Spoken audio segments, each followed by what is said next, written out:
Welcome to part 3 of exploring my family's ancestral homeland of Zara in Turkey. I've paused the video here so that you can see the really tall pieces of timber. They're super rare in Zara. Most of the pieces of timber are like 5 or 6 feet long. The trees in Zara are actually all super short. They were even short back in Grandma Arik's day. She mentioned in her book that she suspected that they used to have really tall trees in Zara because some of the buildings had really long pieces of wood, like what I just showed you.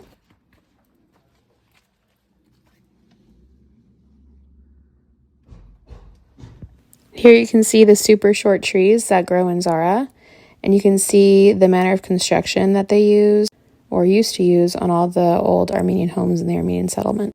Vertically placed timber with stones stacked up on top of each other, and sometimes there's clay added in too. Now the residents use the Armenians' home as shelter for their animals and a place to store animal feed. And some of the homes are just empty.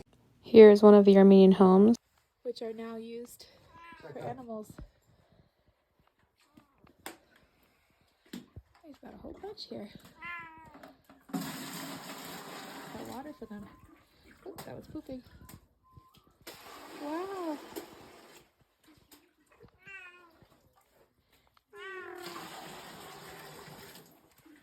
Amazing.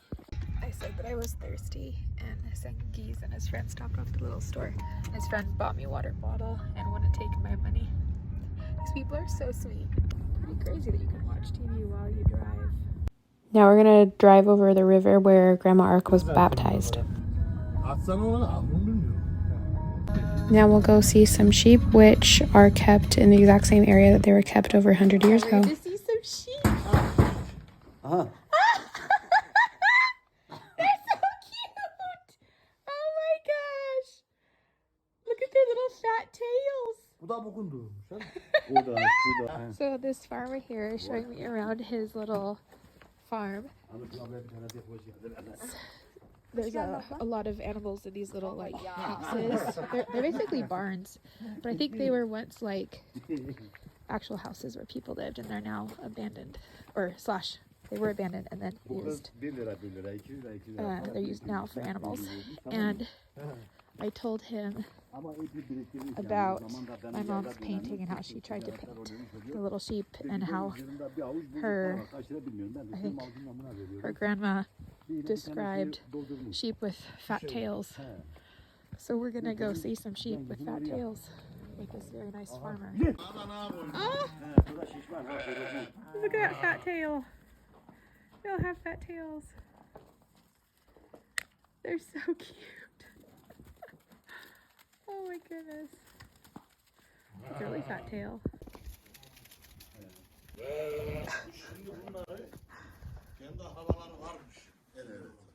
This is me and my super friendly farmer friend. Good, yeah?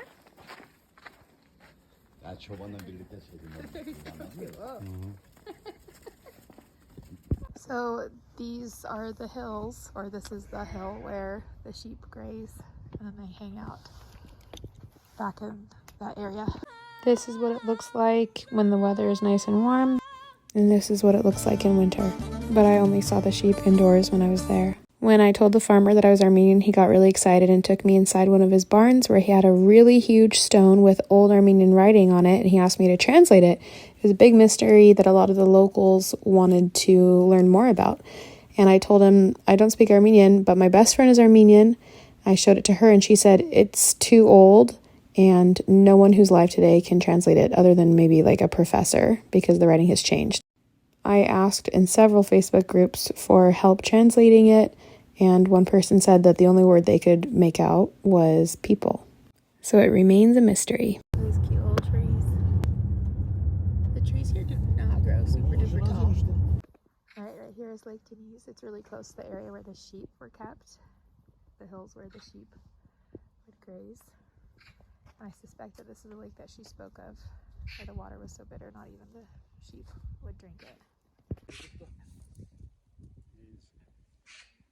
The people here don't seem to have any hatred currently for Armenian people. Whenever I tell someone that I'm Armenian, I've told many people that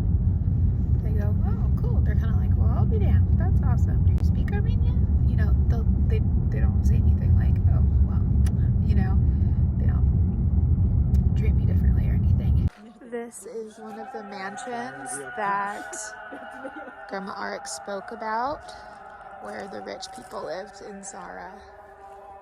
Just look at how ornate this door is. There's some kind of insect carved into it, and it's just beautiful.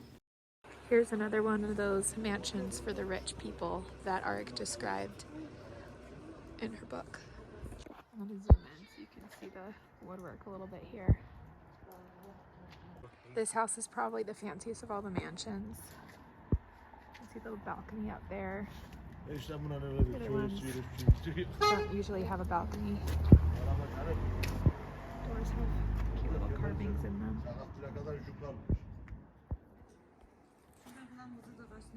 Check out the door in this house. It's so pretty. And if you look above the door, there's actually that interesting construction thing again. No one lives in these houses, but they preserve them for the history aspect of it. I'm going to post part 4 very soon.